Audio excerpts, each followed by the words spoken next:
सीख देने वाली कहानी, शब्दों की वापसी। दोस्तों, एक गांव में एक सफल व्यापारी रहता था।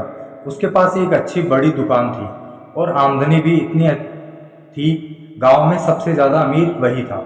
हर आदमी उससे अच्छे से बात करता और वह लोगों की बहुत मदद भी करता।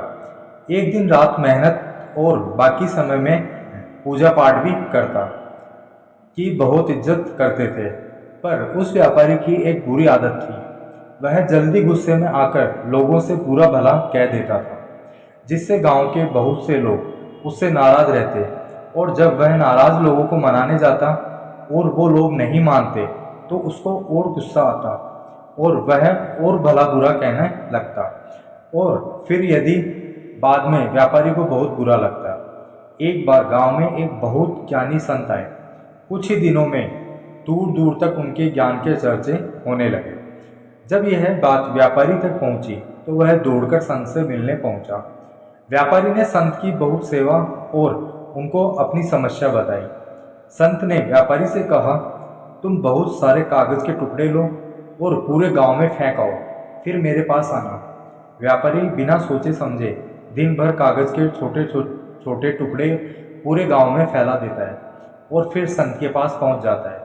संत उस व्यापारी से कहते हैं, तुम्हारी समस्या का समाधान मिल गया है, बस तुमको एक काम करना है। तुम जाकर उन सभी कागज के टुकड़ों को इकट्ठा करके यहाँ ले आओ। अपनी समस्या का समाधान पाकर व्यापारी बिना कुछ सोचे समझे उन कागज के टुकड़ों को इकट्ठा करने पहुँच जाता है। बहुत देर तक कोशिश करने के बाद व्यापारी को यह समझ आता है, यह काम तो करना नामुमकिन है। सीख देने वाली कहानी। वह दौड़कर संत के पास जाता है, कहता है, आपने काम दिया वो तो असंभव है, मैं चाहकर भी उसको पूरा नहीं कर सकता। संत मुस्कुराते हैं और कहते हैं, बेटा, मैं भी यही कहना चाहता हूँ। किसी को कहे अपशब्द वापिस नहीं आ सकते, इसलिए हमें हमेशा सोच समझकर बोलना चाहिए।